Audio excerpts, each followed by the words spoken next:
Everybody asking how we doing, say we good. Don't need no one to tell me how to live just like they would. It ain't their business, but they in it, I don't know why. Revolved around my life after I found another.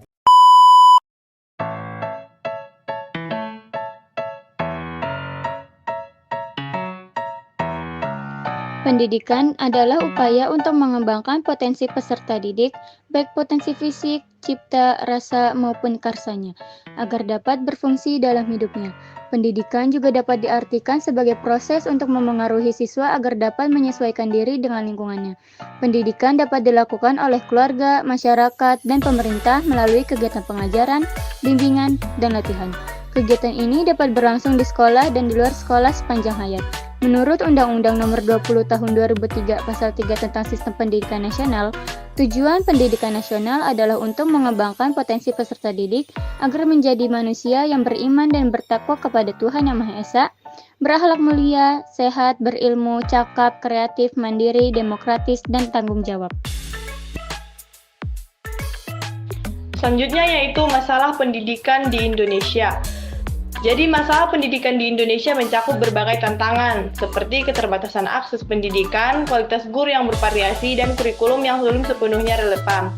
Selain itu, ada isu biaya pendidikan yang tinggi, ketimpangan pendidikan antar daerah, serta rendahnya partisipasi orang tua dalam pendidikan anak. Berikut ini adalah beberapa masalah utama yang dihadapi. Yang pertama yaitu akses pendidikan. Banyak anak di daerah terpencil yang tidak memiliki akses ke sekolah yang layak. Program beasiswa dan bantuan keuangan perlu ditingkatkan untuk memastikan setiap anak memiliki kesempatan yang setara. Yang kedua yaitu kualitas guru.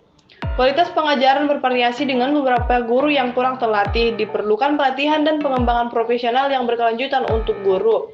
Yang ketiga yaitu kurikulum yang relevan. Kurikulum saat ini belum sepenuhnya sesuai dengan kebutuhan pasar kerja. Kerjasama antara institusi pendidikan dan industri diperlukan untuk memastikan relevansi kurikulum. Yang keempat yaitu biaya pendidikan. Biaya pendidikan yang tinggi dapat memaksa anak-anak untuk putus sekolah. Program bantuan sosial dan pembangunan ekonomi di tingkat komunitas dapat membantu mengatasi masalah ini. Yang kelima yaitu ketimpangan pendidikan. Terdapat kesenjangan pendidikan antar daerah, perkotaan, dan pedesaan. Upaya perlu dilakukan untuk meningkatkan infrastruktur pendidikan di daerah kurang berkembang. Yang keenam yaitu partisipasi orang tua. Partisipasi orang tua dalam pendidikan anak seringkali rendah. Program pelibatan orang tua dan peningkatan kesadaran tentang peran mereka dalam pendidikan anak dapat membantu peningkatan kualitas pendidikan. Yang ketujuh yaitu pengangguran lulusan. Tingginya tingkat pengangguran di antara lulusan menunjukkan perlunya keterampilan yang sesuai dengan kebutuhan pasar. Diperlukan kerjasama yang lebih erat antara institusi pendidikan dan dunia industri.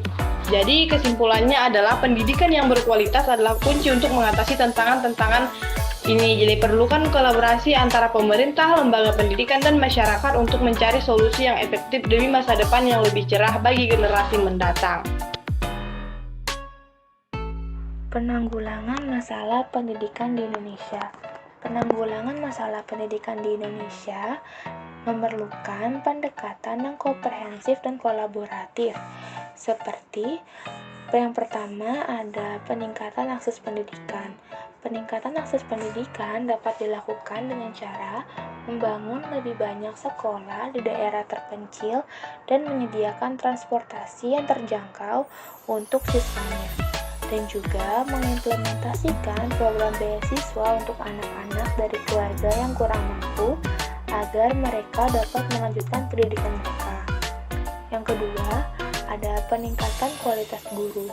Peningkatan kualitas guru dapat kita lakukan dengan cara menyediakan pelatihan dan sertifikasi yang lebih baik untuk guru agar mereka dapat memiliki keterampilan yang diperlukan. Dan juga memberikan insentif bagi guru yang berprestasi untuk menarik dan mempertahankan tenaga pengajar yang berkualitas. Yang ketiga, ada revitalisasi kurikulum. Revitalisasi kurikulum dapat kita lakukan dengan cara melakukan evaluasi dan pembaruan kurikulum secara berkala agar sesuai dengan perkembangan industri dan kebutuhan pasar kerja.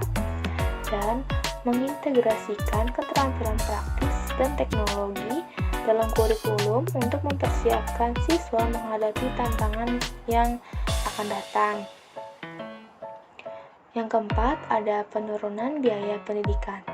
Penurunan biaya pendidikan dapat kita lakukan dengan cara meningkatkan alokasi anggaran untuk pendidikan agar biaya pendidikan dapat ditekan dan mengembangkan program bantuan keuangan dan subsidi untuk siswa dari keluarga yang kurang mampu. Yang kelima, ada pengurangan ketimpangan pendidikan. Pengurangan ketimpangan pendidikan dapat dilakukan dengan cara meningkatkan investasi dalam infrastruktur pendidikan di daerah pedesaan dan daerah terpencil, dan mendorong program-program yang mendukung pendidikan jarak jauh untuk menjangkau siswa di daerah yang sulit dijangkau. Yang keenam, ada peningkatan partisipasi orang tua. Peningkatan partisipasi orang tua dapat dilakukan dengan cara mengadakan seminar dan workshop untuk orang tua tentang betapa pentingnya pendidikan, peran mereka dalam mendukung anak-anak, dan membangun komunikasi yang lebih baik antara sekolah dan orang tua untuk meningkatkan keterlibatan mereka. Dan yang ketujuh, ada kerjasama dengan dunia usaha. Kerjasama dengan dunia usaha ini dapat mendorong kolaborasi antara sekolah dan perusahaan untuk menciptakan program magang dan pelatihan kerja bagi siswa, dan mengembangkan kemitraan strategis untuk memastikan lulusan memiliki keterampilan yang dibutuhkan di pasar kerja. Jadi, kesimpulannya adalah penanggulangan masalah pendidikan di Indonesia ini memerlukan kerjasama antara pemerintah, lembaga pendidikan, masyarakat, dan sektor swasta. Dengan pendekatan yang terintegrasi, diharapkan dapat menciptakan sistem pendidikan yang lebih baik dan lebih inklusif untuk semua anak di Indonesia. Jadi, kesimpulannya adalah pendidikan yang berkualitas merupakan kunci untuk mengatasi tantangan-tantangan ini. Diperlukan kolaborasi antara pemerintah, lembaga pendidikan, dan masyarakat untuk mencari solusi yang lebih efektif demi masa depan yang lebih cerah bagi generasi yang mendatang. Penanggulangan masalah pendidikan di Indonesia memerlukan kerjasama antara pemerintah, lembaga pendidikan, masyarakat, dan sektor swasta. Dengan pendekatan yang terintegrasi, diharapkan dapat menciptakan sistem pendidikan yang lebih baik dan lebih inklusif untuk semua anak.